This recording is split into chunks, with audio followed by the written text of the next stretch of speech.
Sometimes people just ask me, like, why do you live in New York? And I'm like, I don't know, there's just such an ambience and a charm to the city, and the prices are so great, and it's clean, and the subway always runs, and I never have any issues with weird people, and it's just wonderful. Cost of living out here in Australia is crazy. Let me show you. 50 cans of Coke for $50.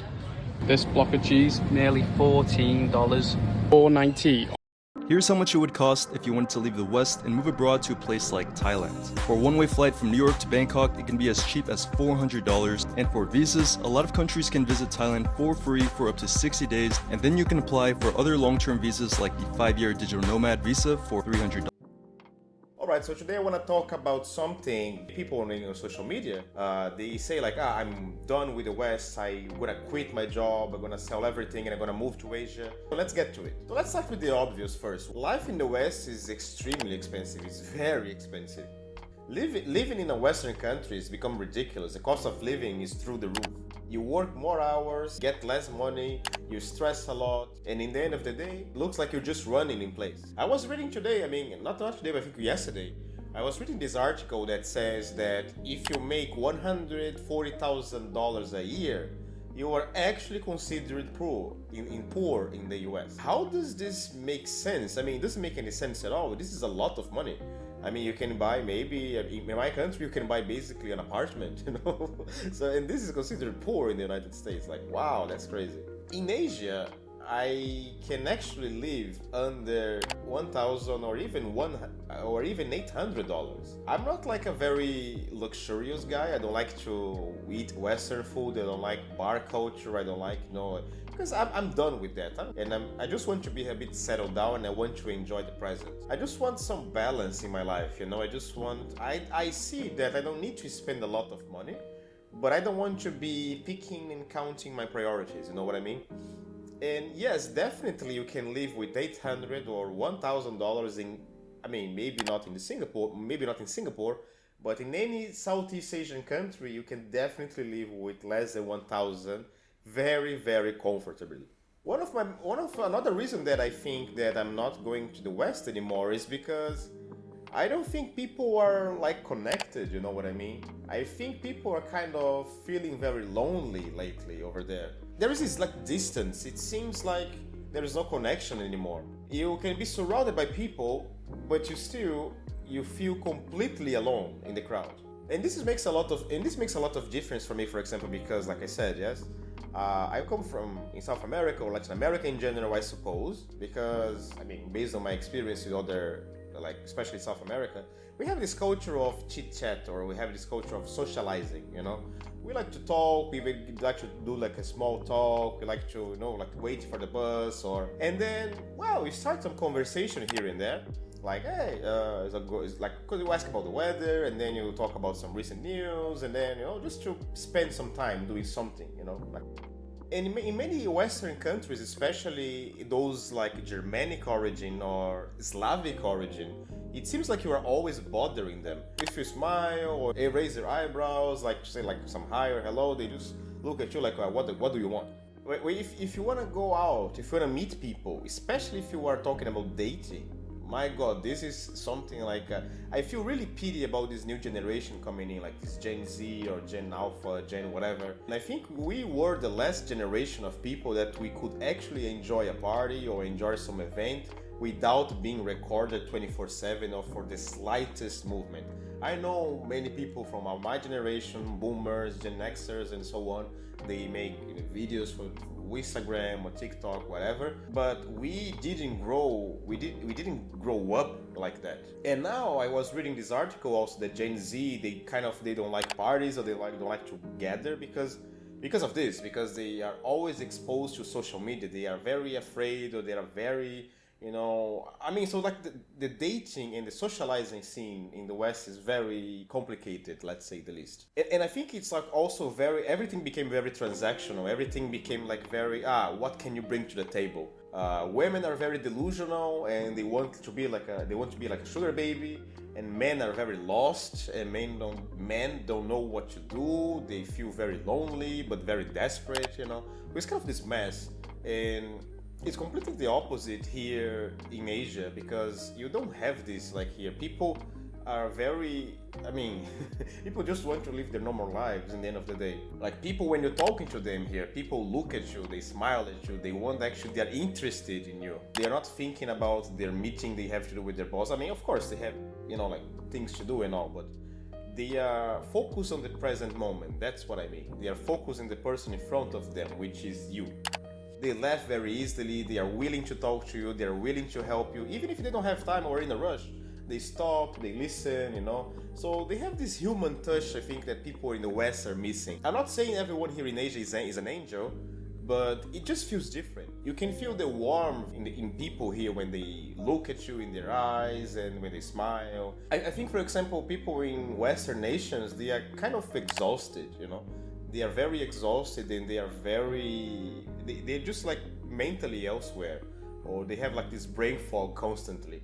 And that's not like a very good environment that I want to be in, especially if I want to live and to, interact with people.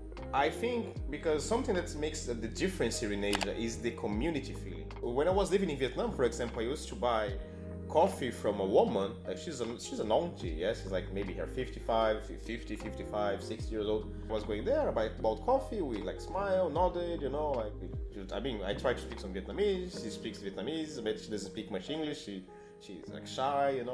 And it was kind of fun because we don't understand each other, but we have like the energy and we have this body language that we are interacting with each other. So it was very nice, this type of feeling.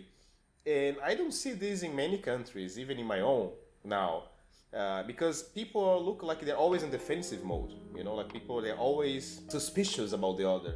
They're always afraid of opening up. That's what I feel. And one of the reasons of why people are always in defensive mode or something, and another big thing that puts me off when I'm talking about, I don't want to go back to the West, because it's the whole political propaganda bullshit that goes on. Politics and news nowadays doesn't mean like to be informed anymore. It means like you have to choose a side, and you need to have an opinion about everything.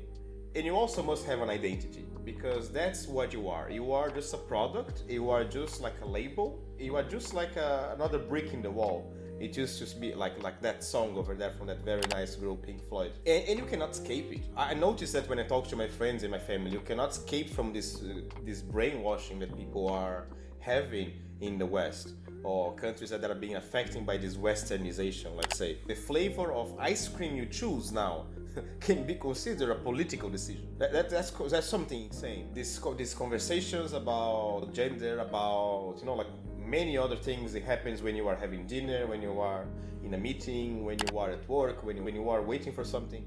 So it's kind of unbearable, to be in a place that actually have to have an opinion and have to pick a side all the time. Sometimes I don't want to be bothered, I just want to be on my own, or I just want to know people as they are without these labels and this identity, which is contrasting with Asia.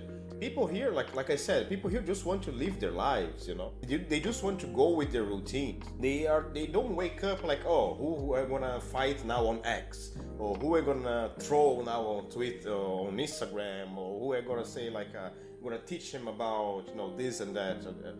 People don't care about this here, and it doesn't mean like people here are ignorant or they are dumb or they are hiding from reality. They are escaping from reality.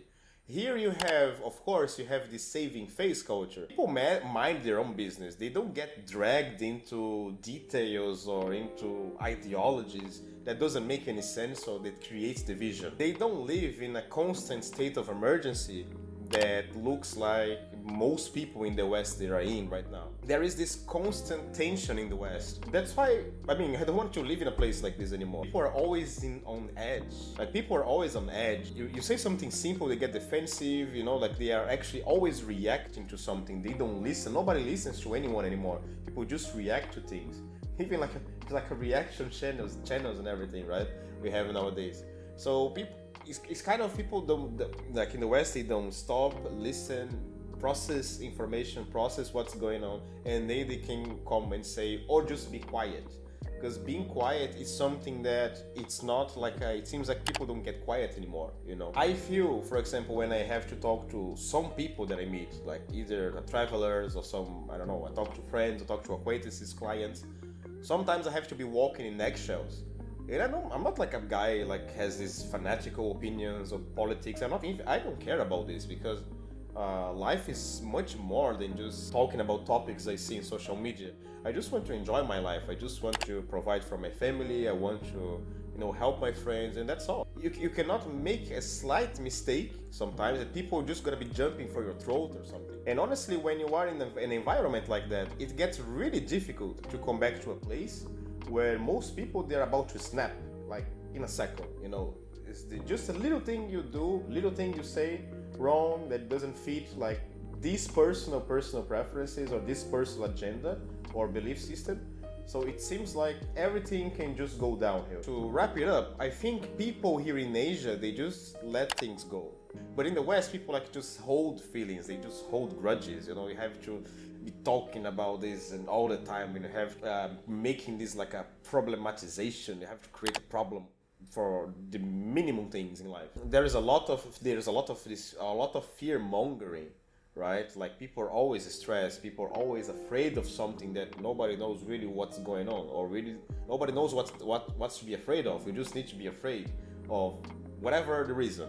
Immigrants, feminists, white people, fascists, religious, Muslims, whatever. I'm not moving anywhere in the West because I believe life is short. I'd rather spend my time in a place where I can feel at ease, where the cost of living is not insane, where people know how to talk to each other and they appreciate it, and where daily life is not like constant drama and argument. Because in the end of the day, guys, it wins the person who had the most fun.